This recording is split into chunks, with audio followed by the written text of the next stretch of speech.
C'est fou de penser que parfois, toute notre compréhension de l'histoire peut tenir à un seul mot.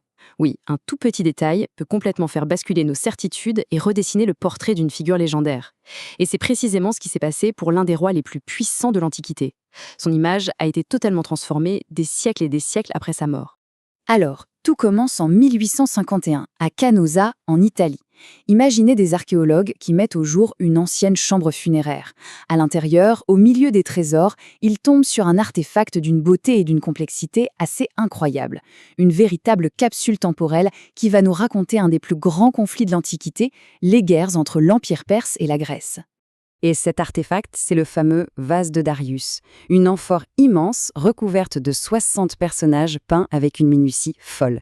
Chacun d'eux raconte une petite partie du grand conflit qui a opposé les Perses aux cités grecques. Ce n'est pas juste un objet, c'est un véritable monument narratif. Pensez-y comme une sorte de bande dessinée antique de la plus haute importance. Au centre de toute cette fresque, il y a un homme, le roi Darius Ier. Le vase est clairement un hommage à sa puissance. Il le montre comme le cœur battant de l'Empire.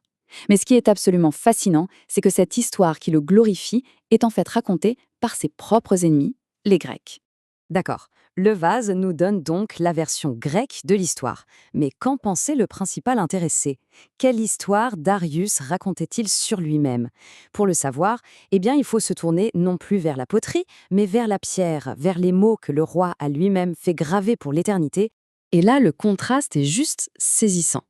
D'un côté, on a la narration visuelle très claire du vase.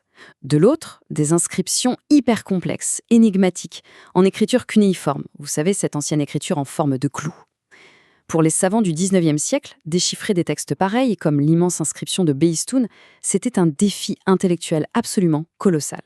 Et attention, il ne s'agissait pas seulement de traduire des faits, des listes de bataille ou des territoires conquis, non. Non, l'enjeu était bien plus grand que ça. Décrypter ces textes, c'était espérer comprendre ce qui animait vraiment l'un des plus puissants souverains de l'histoire. Qui était Darius, au fond? Un tyran impitoyable ou un leader éclairé?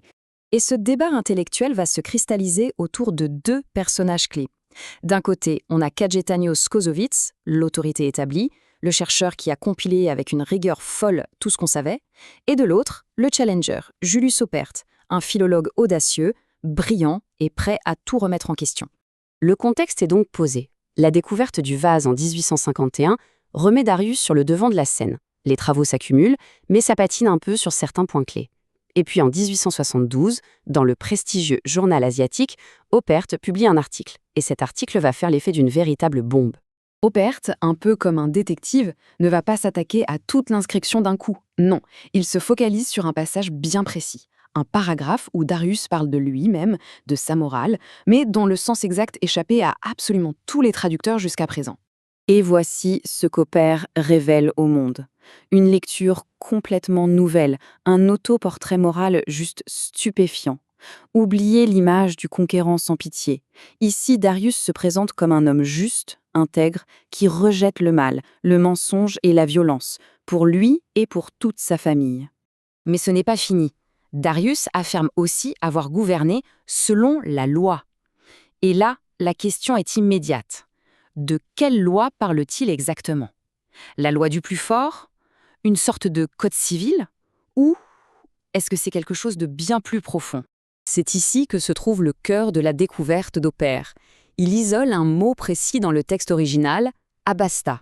Et là, il fait un lien incroyablement audacieux pour l'époque. Il dit « Ce mot, abasta, n'est autre que la racine de l'Avesta, le livre sacré, la loi divine de la religion zoroastrienne. » Darius ne parle donc pas d'une loi humaine, mais bien d'une loi divine. Le changement de perspective que ça provoque est radical. On passe de l'image d'un despote oriental classique qui gouverne par la force brute à celle d'un souverain pieux qui se voit comme le serviteur d'une loi morale et divine qui le dépasse. Sa légitimité ne viendrait plus de sa puissance militaire, mais de sa droiture morale. C'est toute la nature de son pouvoir qui est redéfinie. Alors, on pourrait se dire « Super, une révélation pareille, ça a dû être accepté tout de suite, non? Le débat était clos ?» Eh bien, pas si vite. Dans le monde de la recherche, surtout à cette époque, chaque nouvelle théorie est passée au crible. Et le premier à se montrer sceptique, bien sûr, c'est l'autre grand spécialiste, Kajetanus Skozowicz. Au moment d'intégrer les découvertes d'Opert dans son propre livre, il choisit ses mots avec une extrême précaution. Il reconnaît le génie, mais il appelle à la plus grande prudence. Et voici le point crucial de sa critique. Clausewitz admire ce qu'il appelle l'intuition géniale d'Oppert, mais il souligne que pour faire le lien entre Abasta et Avesta, Oppert s'appuie sur des ressemblances avec des langues perses beaucoup plus récentes. Pour Clausewitz, c'est une méthode un peu risquée. C'est une conjecture brillante, certes, mais pas une preuve irréfutable. Et il nous rappelle que l'histoire, c'est une science d'interprétation, un débat permanent où il faut savoir distinguer l'intuition de la preuve formelle. Alors, qu'est-ce que toute cette histoire nous apprend au final? D'abord, que notre vision du passé n'est jamais figée, jamais gravée dans le marbre. Ensuite, que traduire n'est jamais un acte neutre, c'est toujours, en partie, interprété. L'histoire est une conversation qui ne s'arrête jamais, où des détectives linguistiques, comme Oppert et Clausewitz, continuent, encore aujourd'hui, de remodeler ce que l'on sait. Et tout ça nous laisse avec une pensée un peu vertigineuse. Si un seul mot a pu transformer à ce point notre vision d'un roi aussi célèbre que Darius, on ne peut s'empêcher de se demander combien d'autres révolutions de notre savoir se cachent encore là, sous nos yeux, attendant d'être découvertes, au cœur d'un mot que l'on pensait, à tort, avoir compris.